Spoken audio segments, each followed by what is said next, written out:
Genesis chapter 30, New International Version. When Rachel saw that she was not bearing Jacob any children, she became jealous of her sister. So she said to Jacob, "Give me children or I'll die." Jacob became angry with her and said, "Am I in the place of God, who has kept you from having children?" Then she said, "Here is Bilhah, my servant. Sleep with her so that she can bear children for me, and I too can build a family through her." So she gave him her servant Bilhah as a wife. Jacob slept with her, and she became pregnant and bore him a son. Then Rachel said, "God has vindicated me. He has listened to my plea and given me a son." Because of this she named him Dan. Rachel's servant Bilhah conceived again and bore Jacob a second son. Then Rachel said, "I have had a great struggle with my sister, and I have one." So she named him Naphtali. When Leah saw that she had stopped having children, she took her servant Zilpah and gave her to Jacob as a wife. Leah's servant Zilpah bore Jacob a son. Then Leah said, "What good fortune!" So she named him Gad. Leah's servant Zilpah bore Jacob a second son. Then Leah said, "How happy I am!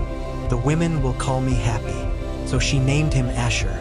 During wheat harvest, Reuben went out into the fields and found some mandrake plants, which he brought to his mother Leah. Rachel said to Leah, "Please give me some of your son's mandrakes." But she said to her, "Wasn't it enough that you took away my husband? Will you take my son's mandrakes too?" "Very well," Rachel said. "He can sleep with you tonight in return for your son's mandrakes." So when Jacob came in from the fields that evening, Leah went out to meet him. "You must sleep with me," she said. "I have hired you with my son's mandrakes." So he slept with her that night. God listened to Leah, and she became pregnant and bore Jacob a fifth son. Then Leah said, "God has rewarded me for giving my servant to my husband." So she named him Issachar. Leah conceived again and bore Jacob a sixth son. Then Leah said, "God has presented me with a precious gift.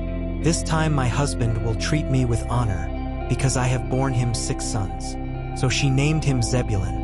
Sometime later she gave birth to a daughter and named her Dinah. Then God remembered Rachel.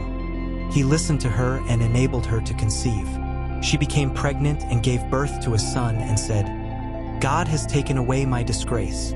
She named him Joseph and said, "May the Lord add to me another son." After Rachel gave birth to Joseph, Jacob said to Laban, "Send me on my way so I can go back to my own homeland. Give me my wives and children, for whom I have served you, and I will be on my way. You know how much work I've done for you." But Laban said to him, "If I have found favor in your eyes, please stay. I have learned by divination that the Lord has blessed me because of you." He added, "Name your wages, and I will pay them."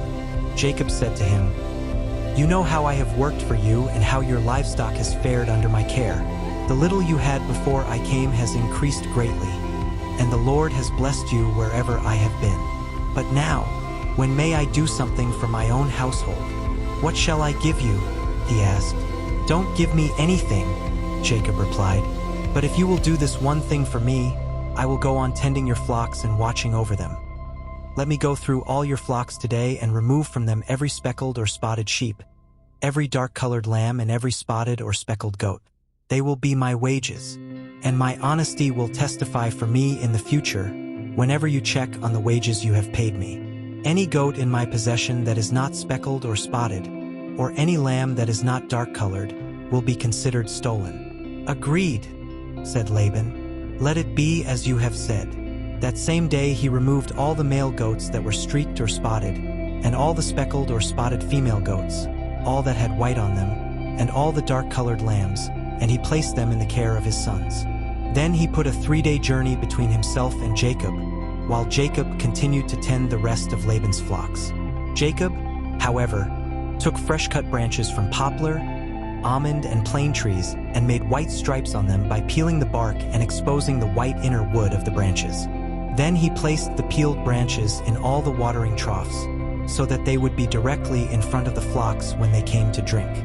When the flocks were in heat and came to drink, they mated in front of the branches, and they bore young that were streaked or speckled or spotted. Jacob set apart the young of the flock by themselves, but made the rest face the streaked and dark-colored animals that belonged to Laban. Thus he made separate flocks for himself and did not put them with Laban's animals. Whenever the stronger females were in heat, Jacob would place the branches in the troughs in front of the animals so they would mate near the branches. But if the animals were weak, he would not place them there. So the weak animals went to Laban and the strong ones to Jacob. In this way the man grew exceedingly prosperous and came to own large flocks, and female and male servants, and camels and donkeys.